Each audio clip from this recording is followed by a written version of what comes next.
Hello. You are watching an informative video to learn more about an English word. Perfect. P-E-R-F-E-C-T. Perfect. Definitions of perfect. Adjective. Having all the required or desirable elements, qualities, or characteristics, as good as it is possible to be. Perfect. What's good, beautiful people? I am DW. My pronouns are they, them, and theirs, and I am with the awesome Liam. What's up, everybody? My name's Liam, and my pronouns are he, him, and his. And Liam and I, we've been kicking it since elementary school, y'all, and you are listening to What's Perfect Really podcast. On this podcast, we talk about moments in music and the impact that those moments in music had on our lives, our friendship, and the entire world. And our mission is to bring light to the perfect moments in music we think deserve a little more appreciation. Today, I'm going to talk about Benny the Butcher and a verse off the song called Hell on Earth Part 2. And I'm going to explain why I think this is a perfect moment in music. So let's get into it. Okay. What's the song about? All right. So this song is not a deep song. Okay. It's a song where they really are just being rappers showing off their rapping ability. They're rapping about drugs, their ability to sell drugs, to inflict violence on other people, to look cool while they're doing it, how they keep true to themselves. And I think that's pretty much the repeated content of the song throughout the whole thing. Okay. Do you think I'm missing any key topics? Nah, I think that pretty much covers it. Yeah. Yeah. It's a common theme in rap music. Right? The common theme. And because that's trap, drill, rap. You know, Yep. This is the New York version of like talking that Exactly. drug talk, right? Yeah. Before we get there, Mhm. perfect moment that happened to you before this past week. Okay. So I had this amazing milestone in my life. I had to go to the doctor for like a follow-up visit for something, nothing major, but I had to go. And when you go to the doctor, they put you on the scale. They weigh you. They put your like the blood pressure thing. They check your vitals. Mm-hmm. And I stepped on the scale, and I'm used to being like, kind of knowing what to expect. And then this number popped up on the scale. Oh. And I was like, oh, wow, they're using a different metric now. Okay. That my BMI. I don't even know what BMI is, but okay, that's an interesting number. And then the person did the blood pressure. And then I realized that I now weigh significantly more than I thought I do. Oh, okay. So I weigh 200 pounds on this scale. Now I was wearing a jacket, boots, and all the stuff. But this was jarring and shocking to me. So I was like, there must be something wrong with the hospital scale. This is outrageous and ridiculous that they put me as 200 pounds. Why is it outrageous though? Because my whole life, I'm a very thin, skinny person. At least that's that's how I imagine myself to be. But this fraudulent scale, I literally thought it was like some sort of like percentage number. Like I was just like, oh, they're putting something like this must be kilos or something like that. I don't know what this is. This is definitely not my weight. But it turns out that was my weight. So I got home and there's a scale in the bathroom. I was like, oh shit, I need to go verify this travesty. So sure enough, I get on the scale and I'm 200 pounds now with all the clothes on and everything like that. But I'm happy. Where most people, I think if they gain weight, they feel unhappy. I struggled my entire life with always being very, very, very skinny. And it was very difficult to gain weight. I had to like eat a ton of food, be doing heavy weights at the gym. And this is the first time and I'd force myself to eat. Like even when I didn't want to eat, I was like, you need to eat, Liam. Otherwise you're going to become a skinny twig. Yeah. But for the first time in my life, I feel like I've reached a milestone where like I can just be a reasonable weight and not have to try. So, wow. Now, I think I'm still a little chubby. Like I need to like address this issue, but I feel like I have a more realistic set of tools at my, reach to work on this. Yeah, I don't know if that's a fantastical moment, but for me, for you, that matters. Yeah. It's fantastical for you and that matters. You ever gonna tell them the gym story in Harlem that one time at the YMCA? Is that a fantastic moment? Or we can keep that to ourselves? Well, no. So, but there you go. That's the point. I used to live in New York City, and I lived in Harlem, and I used to go to the Harlem YMCA, which is like the central part of Harlem. It's like historic, the whole thing, right? Mm-hmm. And it was also one of the lesser expensive gyms. So that was the gym I belonged to. You were like a personal trainer at Equinox Gym, which is like the fancy gym. That's like where the celebrities go. And so I was like, well, I need help because I'm skinny. And I was very, very, very, very skinny back then. And I was like, Dion, DW, can you help me here? I don't know if that's how the conversation was, but I just remember we ended up at the gym together and you were in charge of my workout regimen. Yeah. And Harlem, let me give them my stats real quick so they can understand the imagery. So this is when I had locks. I had my locks are, I think, down to my back at this point. And I am all of 5'4". And I think at this point, even with all the muscle I had, I must have been 135 or something like that, anywhere between 125 and 135. So I was pretty tiny. And Liam is, how tall are you?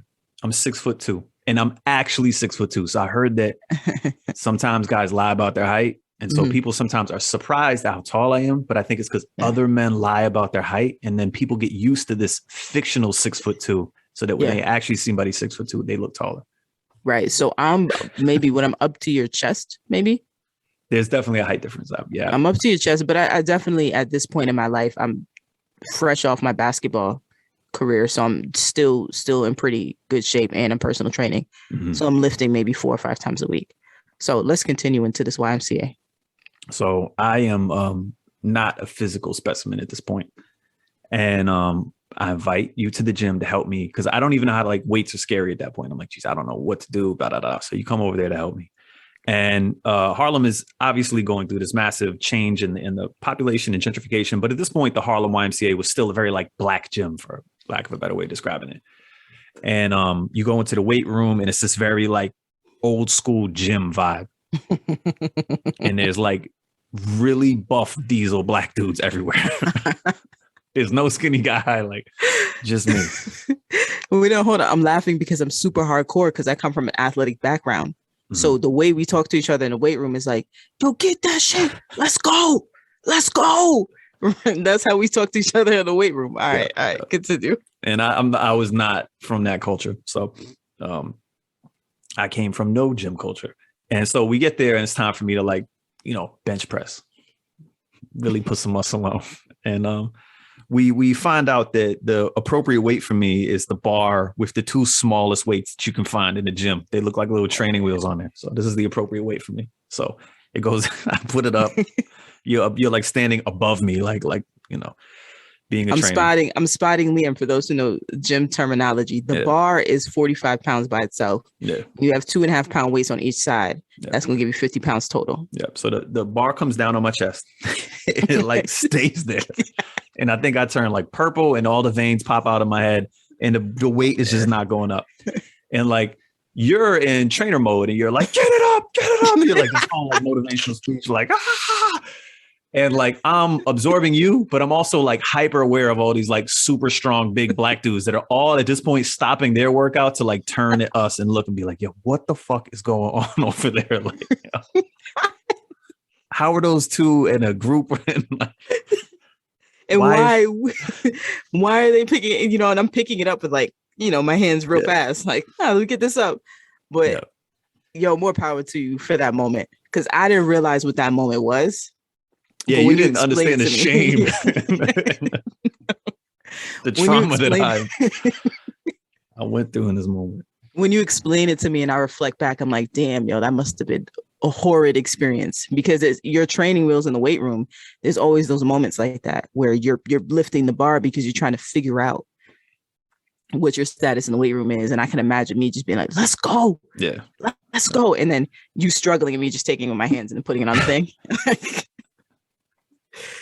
Whew, we made it through some moments. Yeah, so I've come a long way. Now I'm chubby at the hospital. Right, like 200 pounds. Weight, so this is significant for you. I know it's significant. It's a milestone. It took a long time. And we're not even going to talk about the cheesecake in Brooklyn. That's another story. It's a whole other thing. Yeah. So perfect moment for me. Mhm.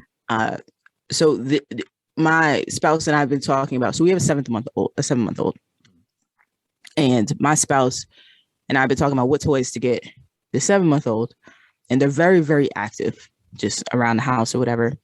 And so my spouse is like, let's get those little walk wagons where they learn how to walk and you put them on the wagon or whatever. Yeah, like push it, And right? Like a shopping they cart. push it. Yeah, like a shopping cart or whatever. And I'm thinking to myself, maybe we should get like this bike thing that goes from 9 months to 5 years. And this is a very functional thing that we can get, and it will take us all this way. Mhm. And if we go to this place, they can use it as a bike. And if we go here, they can use it. We can push them if they get tired. I'm all about this multifunctional piece. And then my spouse talks me into the wagon. Okay. I'm like, all right, great. We'll get the wagon. And then we have this toy plan. Okay. So the wagon comes today. Is it like an ordered wagon or is it like from a store? It's a radio flyer wagon ordered from the store. And so my wife hooks it up, and our kid takes a look at it, tries to stand up and get on it. Yeah. Like on top of it? Like walk with it. Okay. But then we realized that our kid is not where they should be for the wagon. Okay. So they try to stand up and they realize, oh, this is going fast. Oh no. And then all of a sudden they sit down real quick. And they're like, I'm not doing this. This is dangerous. Woo, that was intense. And then they turn around and they pick up a shoe and they're like, this is where it's at. So now this wagon is just rolling in the kitchen, and they're playing with the shoe with all these smiles on their faces, gummy smile. And I'm like, that's how it is. You get something and they don't need it. And it's this perfect moment for me of, you have these thoughts about who you want your child, like how your child, anticipating your child and what their growth is going to be. Mm-hmm. And then they just look at you and kind of shit on you. And I'm like, you thought I needed this, and all I needed was this. And it's this very humanizing moment. And so I spent maybe about a half hour putting them in the wagon. Yeah. And pulling them. Okay. And they had the time of their life. They're sitting in the wagon. They were just smiling. I was pulling them. Yeah. I was with the shoe, pulling them with the shoe. And in that, now we have a wagon that they will sit next to or sit in if I pull them, but they are not using it for its functionality. But I think that was the perfect moment for so many different reasons. So that's my perfect moment. Whenever I see like a hilarious mode of transportation, my brain immediately goes to like, they see me rolling, they hate it. Like, I don't care if it's like someone in a wheelchair, could be anybody. Oh my gosh. I'm going to catch you. I'm going to play, maybe I'll do a reel. That would be good, yeah. With baby inside, and then them smiling with the gummy smile rolling in the wagon with me pulling them. Maybe I'll get you a reel like that. That would make my day. That would be perfect for me. Uncle Liam, this is for you. All right. Okay. So Benny the Butcher. So are you aware of Benny the Butcher till I brought this up, or is this new to you? Okay. So I've heard of Benny the Butcher. Mm-hmm. I haven't really listened to too many of the songs beyond the research that I've done. Okay. So I listened to a couple songs to get myself acclimated, but I've heard of the name Benny the Butcher floating for a little bit. Yeah. I was a reluctant Benny the Butcher fan when I first heard the name. First of all, the name, I was like, what? I don't really even want to like listen to anything from an artist that will call themselves this. So judgmental. It's so judgmental. And then I was like, so I cast it aside without even listening to it. Mm-hmm. And then friends of mine would be like, have you heard Benny the Butcher? And I was like, never, scoff. I scoff at Benny the Butcher. And then they were like, no, you don't understand. It's signed to Eminem. And I was like, oh, like even worse. Like you just saying everything wrong for me, man. Like I don't want to hear some like punchline, like hippity hop. Like I don't need that. Okay. When you say signed to Eminem, a lot of things make so much sense. I'm gonna bring it up later. All right, go ahead. Yeah. So this is like 2 strikes. Okay. But then eventually I heard Benny the Butcher by accident because he was featured on someone else's song. Okay. And then I was like, what song was that? It was called Upside Down by Royce da 5'9". So I'm late to the Benny Butcher, fan parade. Right. If you're on the Benny Butcher, if you've heard of Benny Butcher, from my understanding, within the last 2-3 years, you're late. Yeah. This is 20 years in the making. Yeah. Yeah, All so right. he's older. He's my age. He's you know, Mhm. the whole group that he's a part of, which is Griselda, are late 30s, early Mhm. 40s, but recently famous as far as like notoriety for music is Mhm. concerned. It reminds me of Santa Gold. You know the artist Santa Gold, I do not. who so this I never really listened to the music, but Santa Gold was popping, I think a couple years ago, still doing music, but my interpretation of the story is that they popped off in their 40s Mhm. and they were just hot, like whatever they was bringing, people was feeling, Is it a and they hip hop popped off. artist or a different type of artist? I think I never listened to a song, but I imagine it could have been in like that, in between that Sade Solange. I could be totally off. Maybe Mhm. some funk in there. I don't even know, y'all can correct me or whatever, but I don't know. But they she popped off with a band or Yeah. whatever. Later Yeah. in life, yeah. Mhm. But I came in on full hater mode for Benny the Butcher, and he won me over. So like, kudos to him, and kudos to he's part of a group called Griselda. Um, and And Griselda is the record company. They're cousins. Uh, uh, can you name the members of Griselda? So there's West Side Gun, there's And Conway the Conway. Machine, and Benny the Butcher. So I think West Side Gun and Conway are related, and they knew Benny the Butcher. They may all be related, but I think West Side Gun and Conway are definitely related. And they started Griselda. Yep. And then And they called up Benny the Butcher. So I come through. correct. It's like a very organic story to their Okay. journey to where they are now, which, like you said, it's a long time in the making. It is not a, you know, fly by night. Oh, they just showed up out of nowhere. They did show up out of nowhere for a lot of people, but the story was long that brought them here. Do you have more on the story? Because I want to make a comment, but I want to give you space for that. No, make a comment if Wait, say that last line. Like, oh, story to make. Okay, so this is when I did some research on Benny. I was thinking to myself, this is a classic story of someone who's been doing the same thing and sharpening the saw for a very long time. And then when we think about the Erykah Badu, I stay ready. I don't have to get ready because I stay ready. I think about this when I think about Benny the Butcher at this point in their life.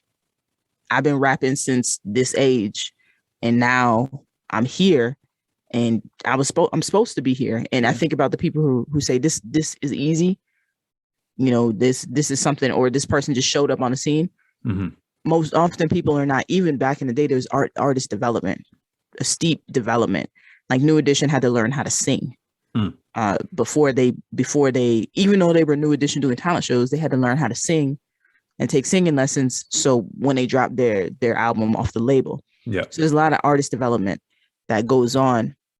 And this is 20 years in the making. You don't just wake up and sound like this. Yeah. This is like, success is when preparation meets opportunity. And Griselda is a very good example of that.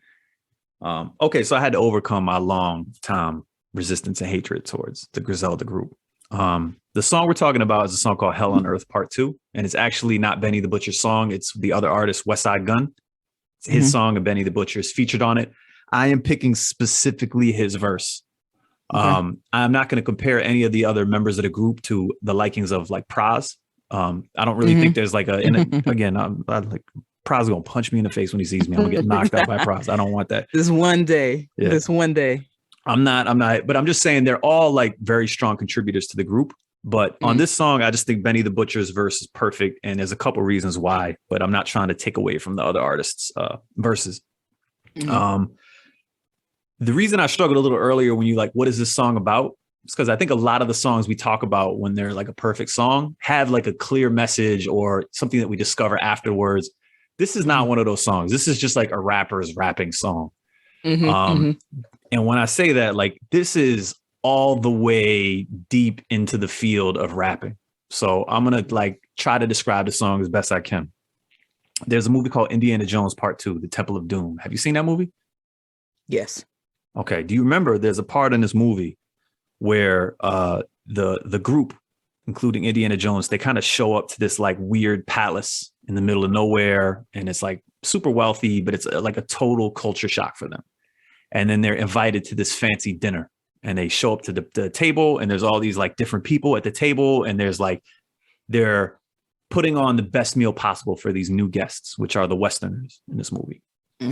Do you remember the scene at all, or am I? Nah. Okay, but you by yourself on this for one. those that do, okay, they show up to this big feast in a different culture, and then the people start bringing out the food for this feast, and the first tray is like snakes, baby snakes that are live, and of course the food comes out. All the Westerners are like, "Oh my God, gross!" They're freaked out by it, but the people at the table who are from this culture are like, "Oh my God, this is the best! I can't wait to eat these snakes." Then the next meal is a soup, but it's got eyeballs in it. Same reaction. Okay. The Westerners I remember. Okay. yeah. And then the last one is monkey brains. And all the people at the table who are of that culture were like, this is the delicacy. This is the pinnacle of what we like. But then film is so racist. Okay, anyway, go ahead. Yeah, well, yeah, I guess I'm just thinking about it. I'm thinking about Indiana Jones racist. All right, go ahead. Sorry, go ahead. But my point is more that there's these different cultures, and certain things are like a delicacy that people just literally are like head over heels of how much they appreciate it. And then someone else is like disgusted and just doesn't even get a single second of why that's dope for someone else. And to me, this song, if you're like a hardcore boom bap rap person, is like the monkey brains of rap music, where it's like you fuck with it completely and everyone else is probably like, that just sounds like noise. So that's my best way to describe the song. Can I tell you what I did when you sent the song to me? What'd you do? So I listened to the song. Like, who's this Benny the Butcher? 3 people on this verse. I was definitely like, okay, hold on a second. This beat kind of go. This beat go. It's got this dank feel. It's got this 36 chambers. That's talking Wu-Tang. Yep. It's got this feel to it. Oh, I'm going back into my college dorm right now. I'm going back. And so what I did, I listened to it once. Then I had to go to the grocery store. So I decided in my mind. Not like theme music for like Sunday errands, but okay, gotcha. Right, I had to run my errands. So I decided in my mind, this is what I'm going to do. I'm going to put on my Timbs, my limited edition Timbs, because I'm about to go back and listen to this song in my car when I go do my Sunday errands. And I put on those Timbs, Liam, and I went into my Honda Fit. And I turned these bad boy, these speakers up, and I blasted this song throughout, and I blasted that Benny Butcher verse, and I felt like I was rolling in college, and I was back in my heyday, and just bumping the sounds and in a white neighborhood with the woods, and me and the squirrels were listening, and I was riding through, but you couldn't tell me. I wasn't bad as hell on my Timbs in this Honda Fit, rolling in this white neighborhood where only the squirrels would watch. But that's what I did to this song. So I'm telling you, when you gave me the song, I turned it turned me up a little bit. Okay, dope. But you hit on a point. You talk about Timbs. You talk about like takes me back. And so Griselda's claim to fame is that they kind of make old school rap music, particularly like New York, East Coast, like 90s type beat rap music. What's different about them is because a lot of rappers do this, but pretty much any rapper that has tried to do this is unsuccessful. They're a failed rapper now, self-included. Okay. For whatever reason, these guys are now wildly successful. They signed to Eminem. That's a big deal. They're like at Jay-Z's Rock Brunch, whatever that is, the Rock Nation Brunch. They brought shows that Drake is like quoting them as one of his favorite groups. And they're making this dated rap music that, if we can take a moment and think about, I'm sure you've heard since the 90s, someone who's trying to like replicate that 90s sound in a more modern day time. Yeah, I think it's interesting when I compare it to, when I think about Griselda, I think about Papoose. Okay. And the reason why I think about Papoose is Papoose is extremely talented lyrical person, but for some reason never quite makes the next step. I mean, it's really respected. You could tell it's respected by a lot of MCs based off of the features that Pap gets, but never quite made the leap into the commercial field the way that it seems like Griselda is making it. So this reminds me of when you're talking about how popularity strikes a certain space in a certain way. and there's no explanation for it. So when we go back to Griselda, I think it's right place at right time. Opportunity. What was it?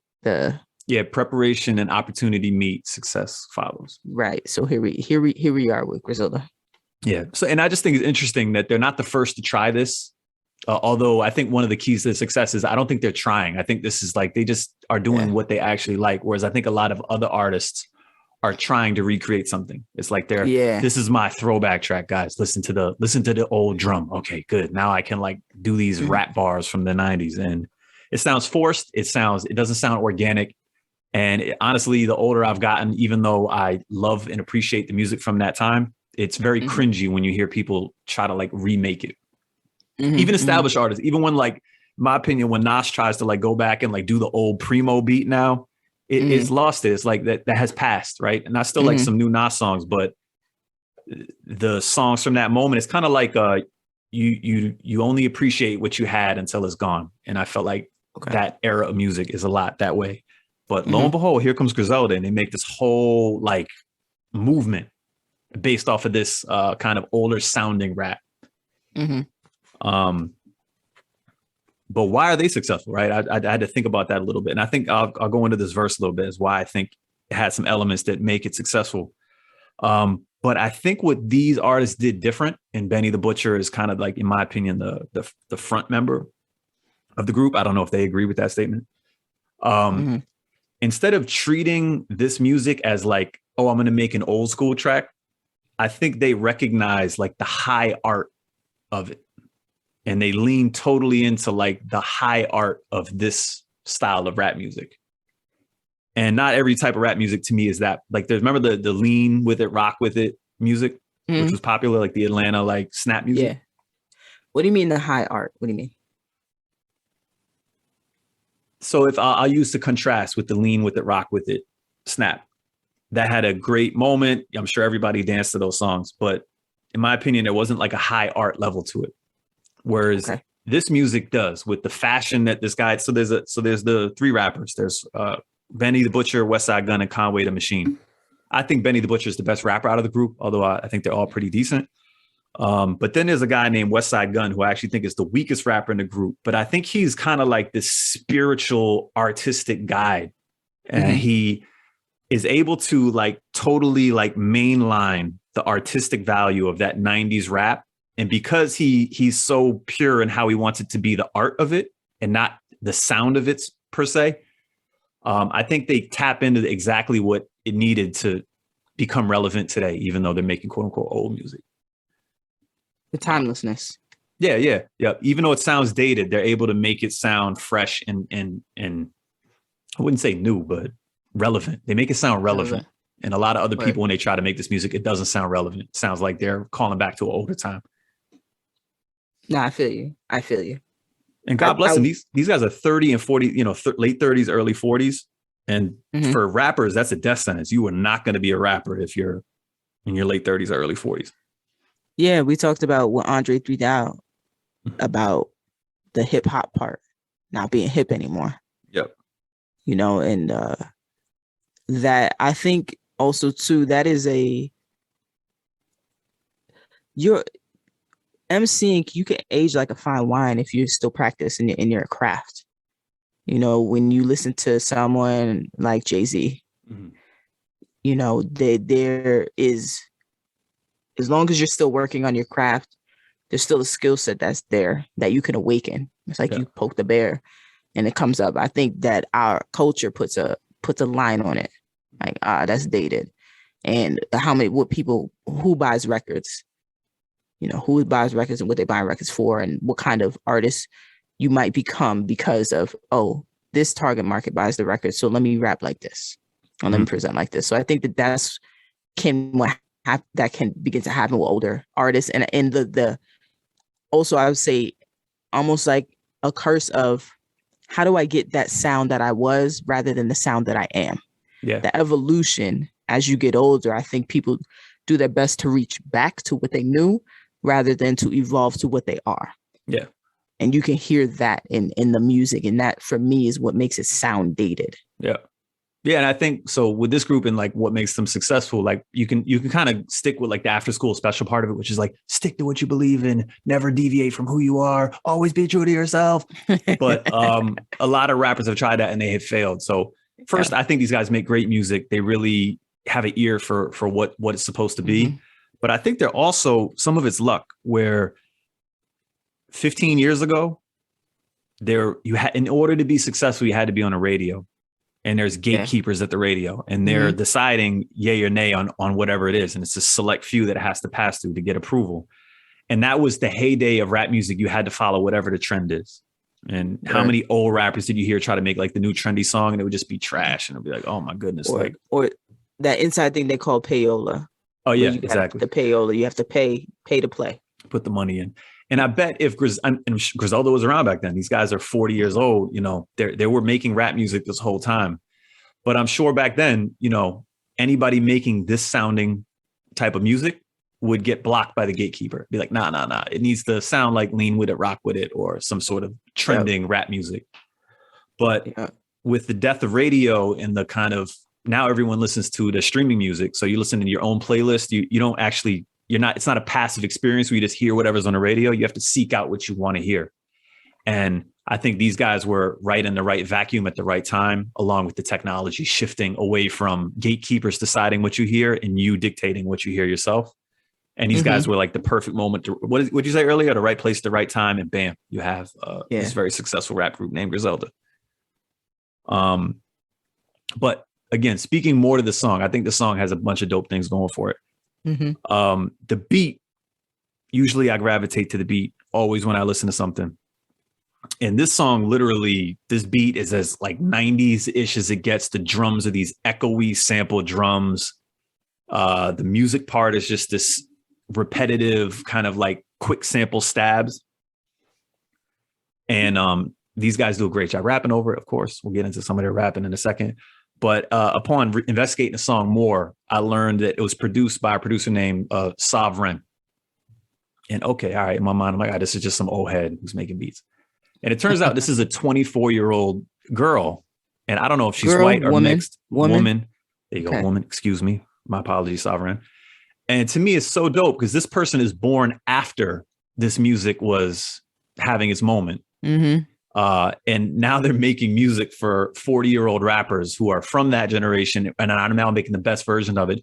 And not only is it like all this time stuff, there's also this type of rap music is like macho dude, like Tim kick you in the face, like steal your lunch money, stab you in the subway, whatever it is. And the person who made this, like I went online, I looked at the picture, and you can't judge a book by its cover.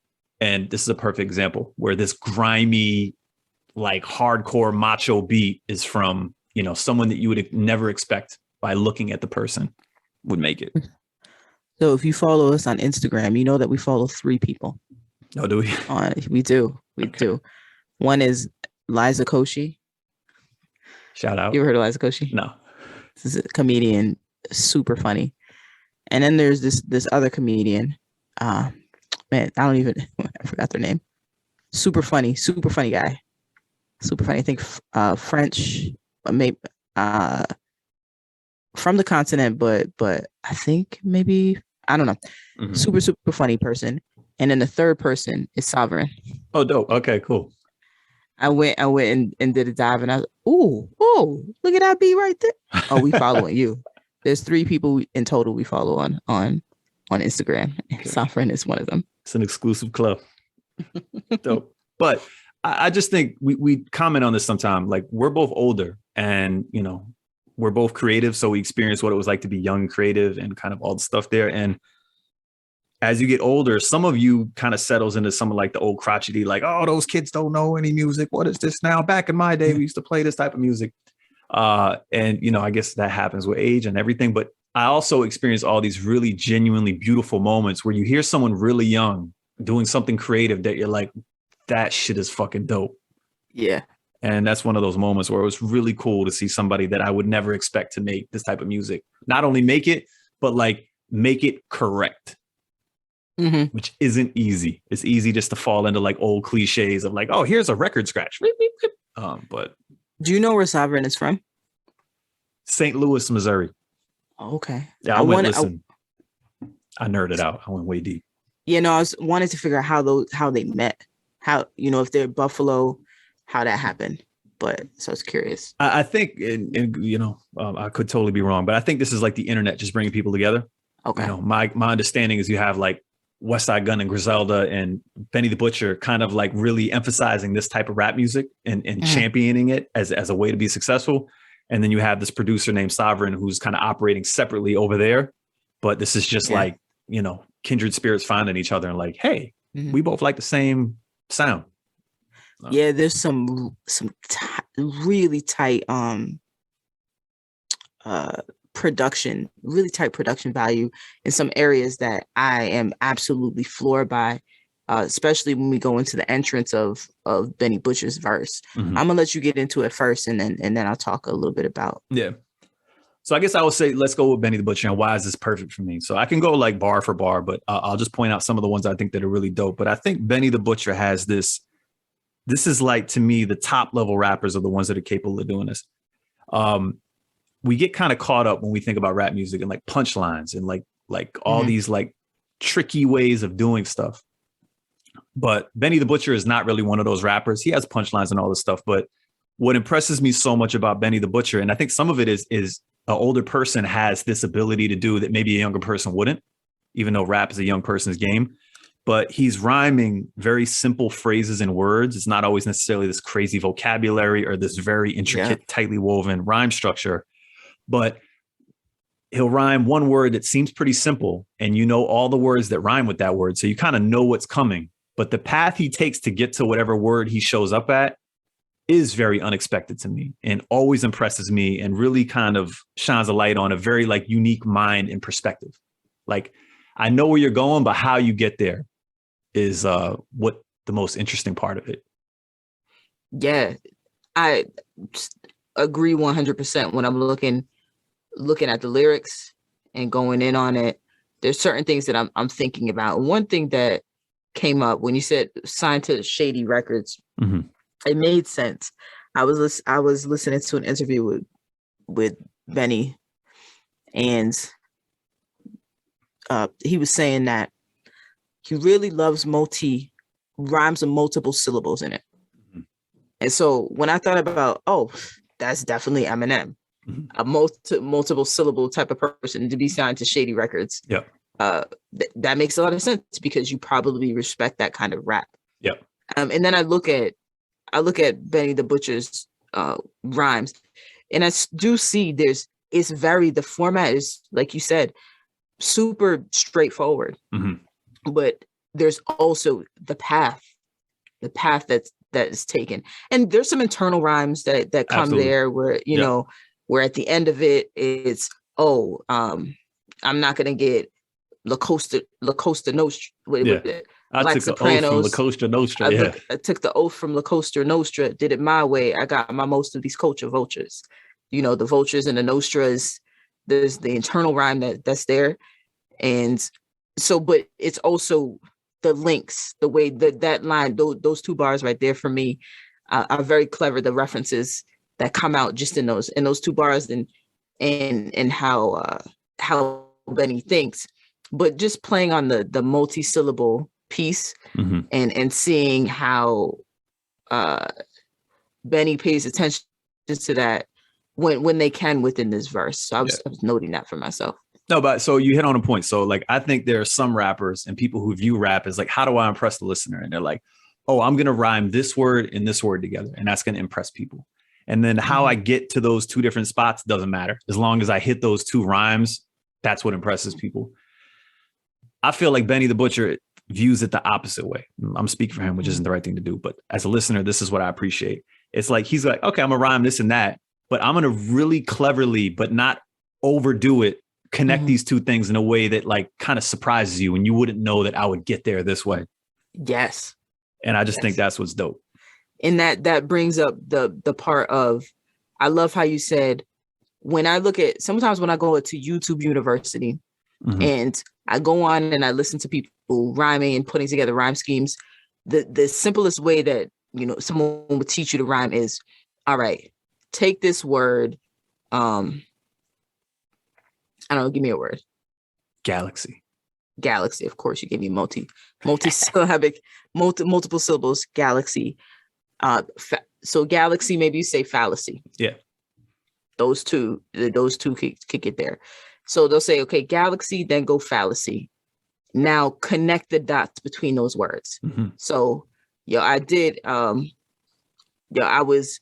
Let's talk about. We're talking about Eric Badu. I was on my mothership, took it out of the galaxy. People looking at me like, oh, that's the fallacy. Yeah. Right. So now you're connecting this piece. Like, oh, you talking fallacy. Talking about you in the galaxy. Instead of when you think about Benny the Butcher, it's like, yeah, I have, like you're saying, I have these words, but I think that it starts like, I have this line or I have this story I want to tell. And what is the word that connects it? So when I think about galaxy, I could say galaxy is the starter word, the ending line, but now I'm thinking about a whole sentence that goes with that. Stick with me. I hope this is making sense to people's landing. So I have this sentence that goes with that, and it's galaxy. And I don't know what that next bar is going to be. That last word on the next bar is going to be, but I know what the story is and the imagery I want to paint in between these lines. And whatever it is, I'm confident enough, it's going to give me that last ending, whatever ending I need it to be. So if you're saying we go back to Black Sopranos, I took an oath for La Costa Nostra, did it my way. Oh, Black Sopranos connects to La Costa Nostra. Yep. I did it my way, which is the Frank Sinatra. Yeah, the Italian connection. And I got the most of these culture vultures, right? So it's almost it's an afterthought. I'm not thinking about the words up front, but it's an afterthought of the story that I'm about to tell. Yeah. And that's what and I think that's really dope because it's almost not premeditated as much as some other lines or as rappers can be. Yeah. In some way. So I appreciate that too when we break down the lyrics. Yeah. And part of the reason I feel like this is a perfect verse. So even Benny the Butcher, there's other songs I could point out to where he falls victim, in my opinion, to what like we're talking about, where it's like it's more about all these things rhyming and filling up this beat. But this verse is an example of him at his highest, where he's really found a way to, the words rhyming is kind of the least important part of his verse. It's like the story he tells and how he weaves everything together. And it's not the dots, but how he connects them that are like the dopest part of his verse. Yeah, if you go into a felon, I've been convicted, irrelevant but what I'm spending. But what matters, I'm doing better than what's predicted. Wait, how does that last part? So the beat drops and he goes, like he's just like, rest on this real quick. Yeah. Just like, give you a second to catch up. And then it goes back to the rap again. Right. And I love that. I love pauses or moments that seem like they don't fit. Yeah. And in that moment right there, because the pattern that is just, we're going, small internal rhyme here.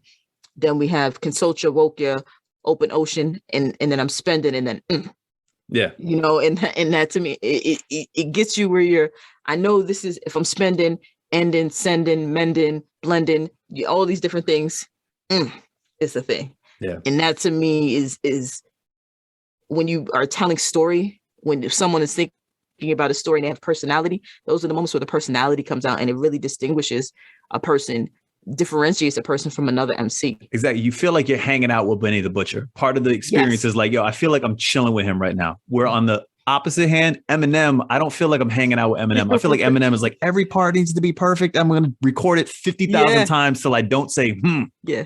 Yep. I want to feel like I'm hanging out with you when I'm listening to you. No, I don't want to feel like you're lecturing me. I just want to feel like I'm chilling with you. Exactly. Like I went to a lecture hall and actually I wrote a note about, I literally wrote this down right before we got on, that Benny the Butcher has a conversational delivery on this. Absolutely. And I wrote it on the line where they ask me if I feel famous now, nigga. Of course I do. The way that it's a reference to another song, but the way the line lands is so conversational. Yeah. And I remember I was living in Chicago and I was at this rap workshop and I met goes by the name, this shout out to Antoine, goes by the name of Antoine, but did some work with the whole sound, the Lil Wayne camp, that sound. Okay, so there's one rapper. Eminem was notorious for battle rap, right? Yes. And there was one rapper that I don't think a lot of people know, but a lot of underground people know. This rapper called Juice. Have you heard of Juice before? Yeah, I have, but I'm probably in the minority as far as like nerd rap stuff. So Juice is the one rapper that Eminem battled, and there was no clear winner. Mm-hmm. I think actually Juice won. Juice beat him in the Rap Olympics. Right, in the Rap Olympics, Juice beat Eminem. Yeah, and Antoine was telling me this story because his homie is Juice, and I remember I wrote this rhyme, and I was spitting it, and I was just not feeling very confident about it. And Antoine turned to me and said, "Let me tell you something. The rhymes that you write are always going to be dope because of the way you think. You're always going to say something dope and something powerful because that's how you think and that's how your rhymes come out. But what you need to do is have a conversation with people.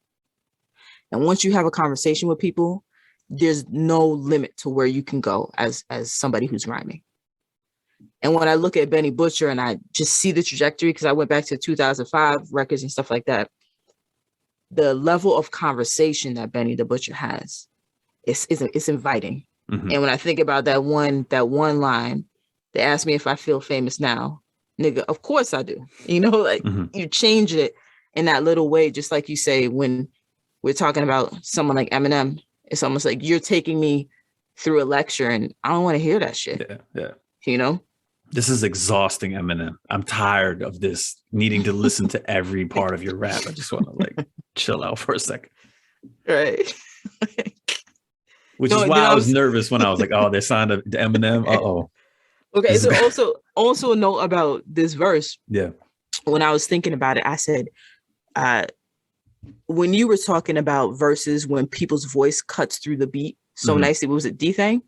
D-Thing, yeah. On D-Thing, they just right? fit in a pocket, so it's easy to hear them. Yeah. Mm-hmm. What's undeniable to me on this song is no matter who's on it. I mean, who's the last person on it? Conway? That's Conway the Machine. Yeah. Okay.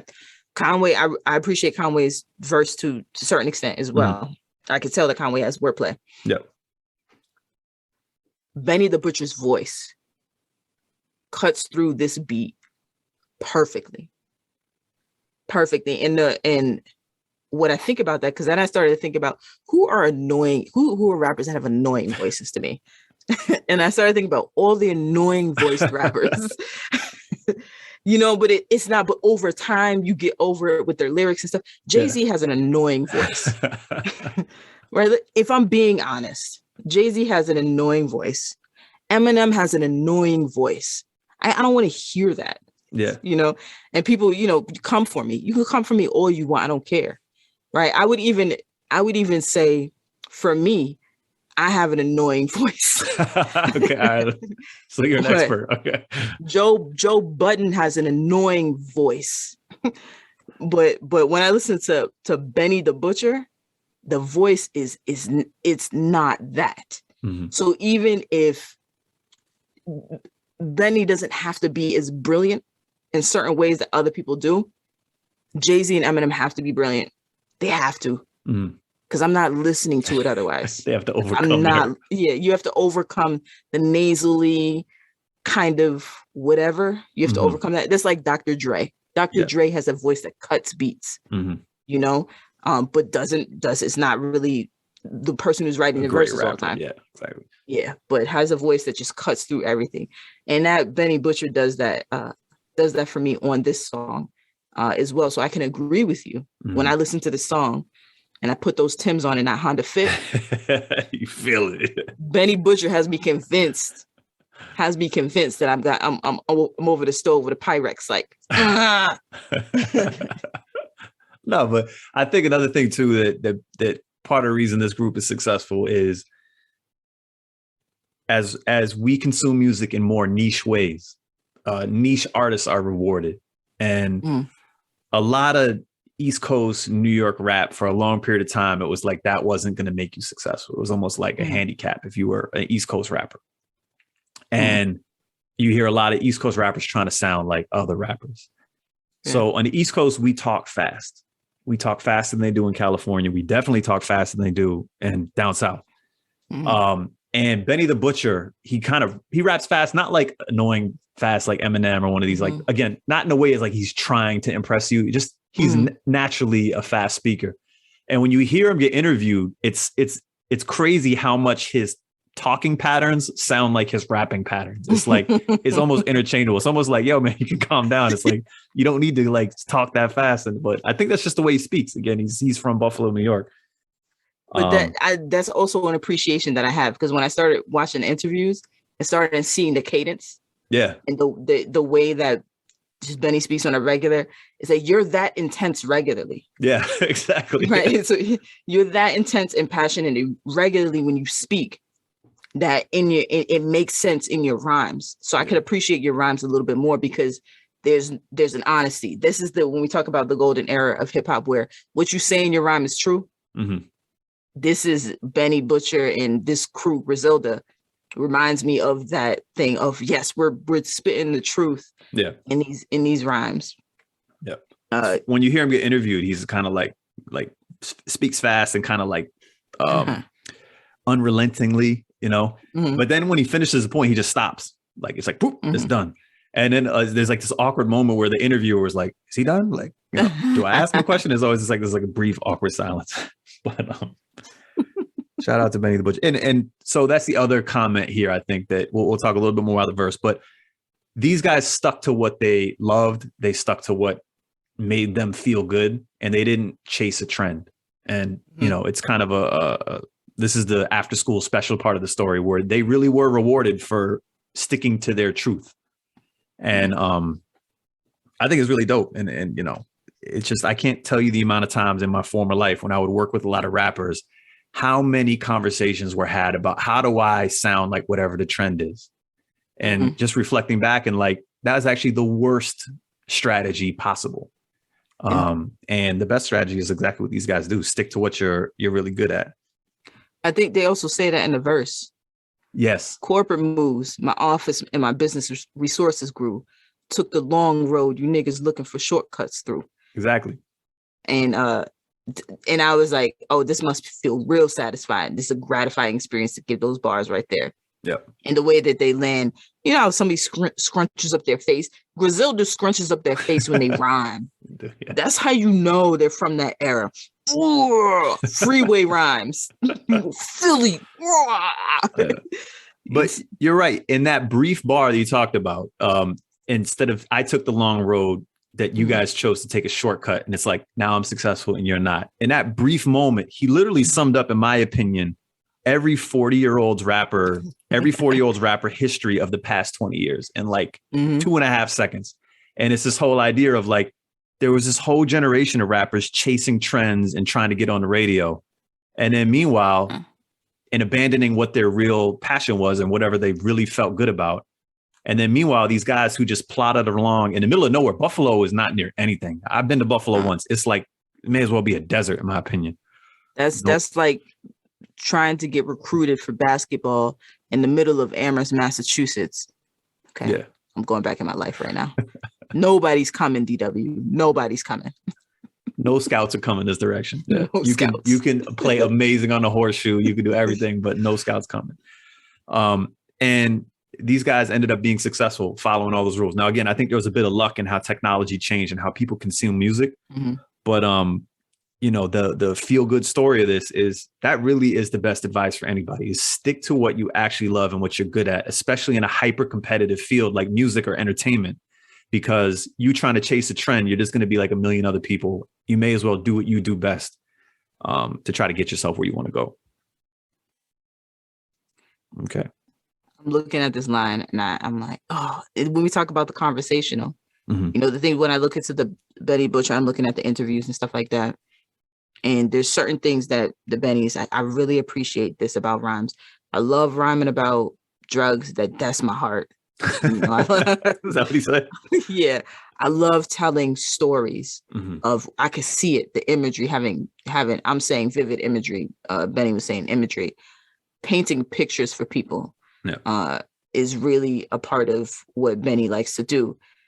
And this conversation, expose who, nigga? I'm hood as a gold tooth. Hold 2 joints in my whip when I roll through the toll booth. Yeah, their details are very like they're they're so specific that I'm sure people who don't quite follow what they're saying just have no idea what they're talking about. Like the whole verse is in English, but you wouldn't understand a word of it or a sentence of it because there's such specific references that are going on. Right. And that's when you talk about the language of who is this written for? There's some things that I'm not going to get, but I'm accepting that. Yeah. I'm good. Like, I ain't got to live that life. You live that life. You telling me about it. So I'm like, I'm gonna wear my Timbs and my Honda Fit and listen to you living your life. I think part of what made them successful is also that it's like listening to them is very cathartic.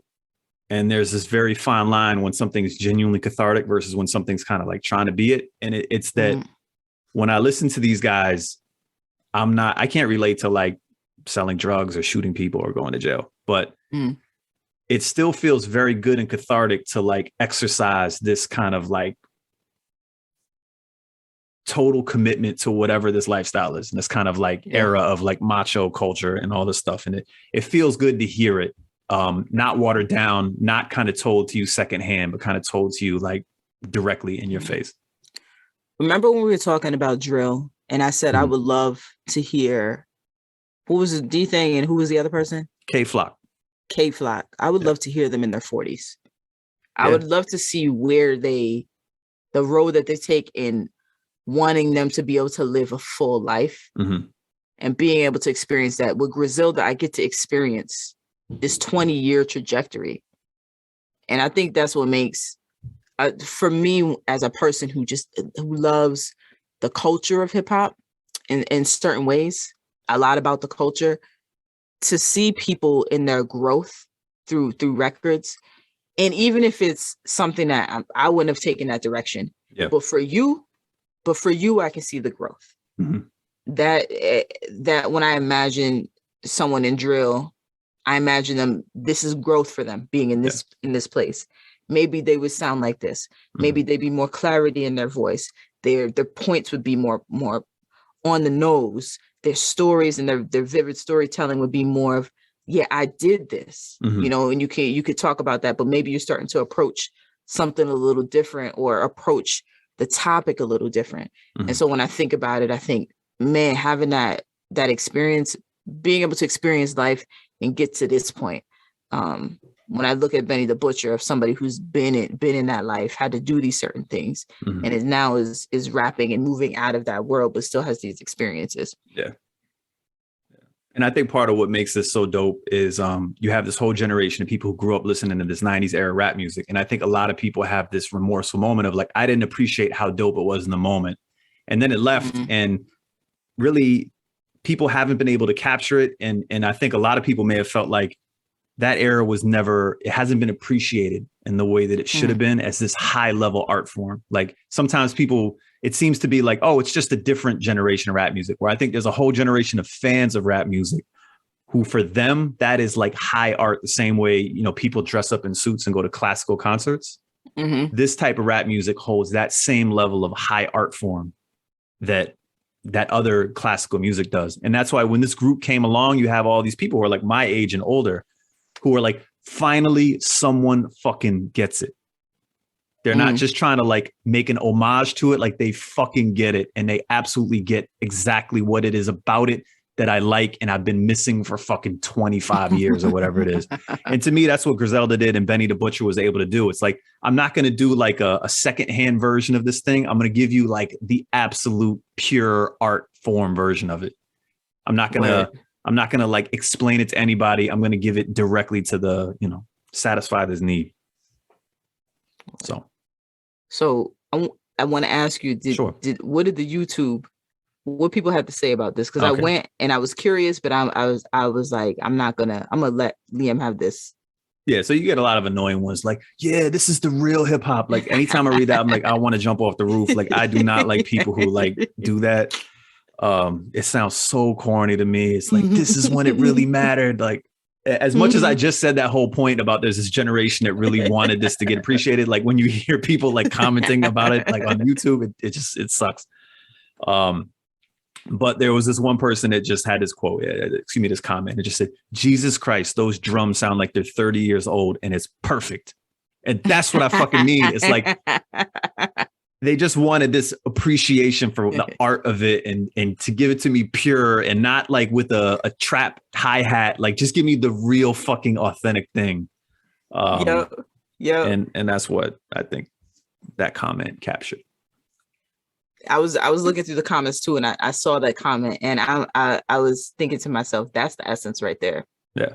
The drums, they sound, but that's somebody capturing something, understanding what this song is capturing in totality, what it means in a certain way. And hats off, those 30-year-old drums came from a 24-year-old producer. Though that hallelujah part right there, the most unexpected, classically excellently executed type insertion into that beat.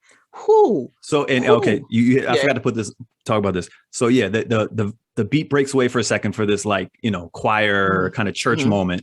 And then that's right before Benny the Butcher's verse comes on. And then to me, Benny the Butcher, the way he comes on, it sounds like a fucking superhero is stepping onto the stage. Like the smoke clears and he just steps out of the smoke into like the scene.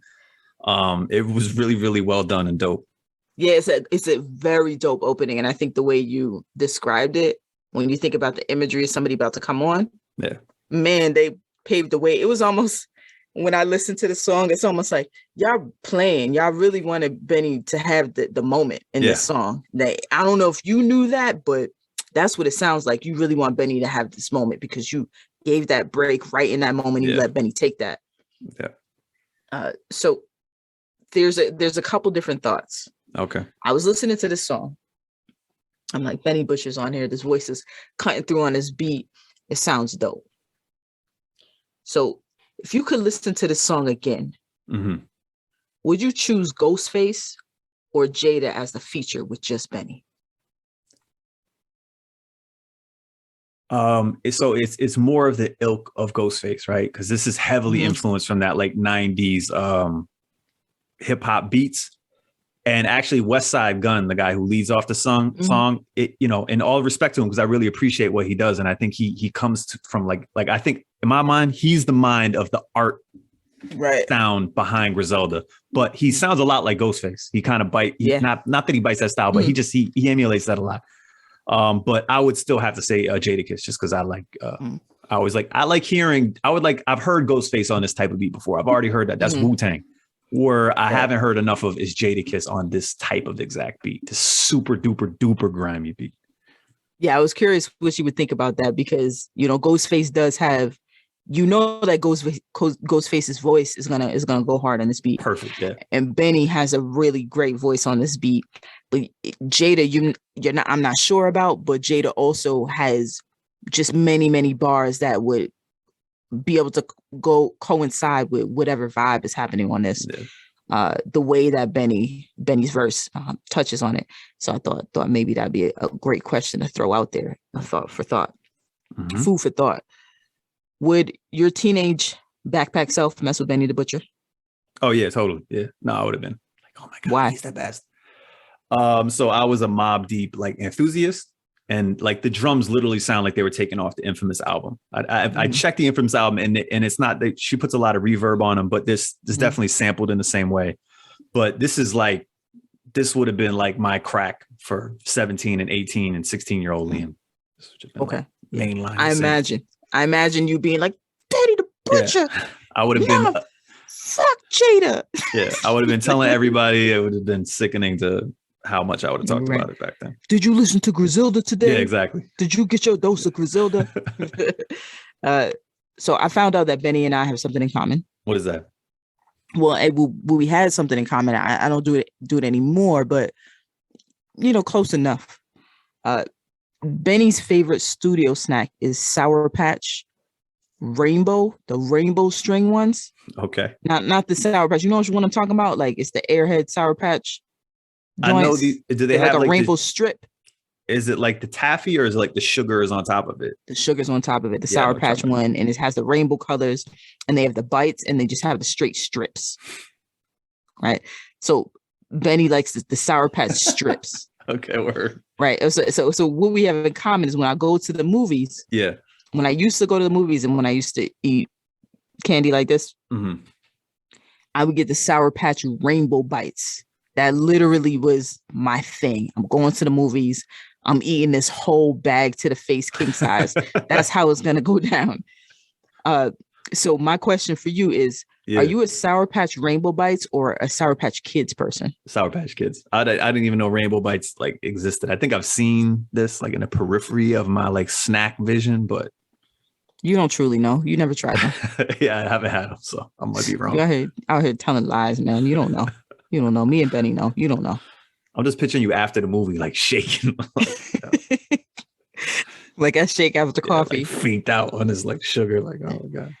So I'm gonna tell you this: if you ask me if your dad knows Benny the Butcher, are you gonna ask me that question? I'm gonna ask you that question. Yeah, is Benny the Butcher famous? It's no, absolutely not. Okay, well I have some evidence here that we will play. I asked my dad if he knows who Benny the Butcher is. Do you know who the artist Benny the Butcher is? I do not. That's right. Never heard of That's him. right. There's no way. No, yeah. It's like that was a clear entry point for me. I'd be disappointed in myself. Some of these are easier than others as we do this topic, but we can definitively say that Benny the Butcher isn't actually that famous. Well, no, I'm not gonna. Benny the Butcher isn't white famous. Let's be real about it, right? Yeah. But Benny the Butcher is on common. Mm-hmm. Or that could be his next goal. Is here. I'm gonna be known to Liam's dad. It's like on his what's that like vision board? It's like a picture of my dad. Like, that man will know me someday. Maybe I'll try Sour Patch Kids and Liam's dad is next to on the vision board. Yeah, that's the one right there. What's your most fantastical moment? There's a bunch. I like when he says, "I put a yacht in the open ocean." Again, it's like he's rhyming ocean with something. I forget what the word is before it. But it's just like a lot of rappers, I think, would just be like, "I'm on the yacht," or like partying on the popping bottles on the yacht. But the fact that he says, "I put a yacht in the open ocean," like, I don't know, just the visual thing of like the yacht landing in the open ocean. I just like that. Mm-hmm. I got that power. Let me put it there. Yeah. For me, easy. Expose who, nigga? I'm hood as a gold tooth. Hold two joints in the whip when I roll through the toll booth. That one right there. Yeah. And he said, as soon as Benny said gold tooth, I was like, going back. This is the line right here. Yeah. And it's a dated reference because he's talking about toll booths, which aren't even really a thing anymore. This is like an old drug dealer thing of like transporting drugs through the interstates. Toll booth. Yeah. Yeah. The imagery is just super fly, super popping right here. That does it for me. I'm hood as a gold tooth. Where can people find this song? So obviously we're always going to have the links in the description. There is no video for the song, but it is on YouTube. We'll put it there. But again, any streaming service. However, if you want to hear it and we keep talking about Benny the Butcher, please keep in mind that the song actually belongs to an artist named West Side Gun, and Benny the Butcher is only featured on it. He's the second rapper. Word. Griselda. Let us know what you think about Griselda, Benny the Butcher. What's your experience with the heads that bringing hip hop back in a certain way for us? Let us know. Send your stories, your experiences to whatsperfectreallypodcast@gmail.com, or share your stories with us. Chat with us on Instagram at whatsperfectreallypodcast, and we invite you to take what you want from this podcast and leave what you don't, because ain't nobody perfect. Peace, y'all. Hello. You are watching an informative video to learn more about an English word. Perfect. Perfect. Perfect. Definitions of perfect. Adjective. Having all the required or desirable elements, qualities, or characteristics, as good as it is possible to be. Perfect.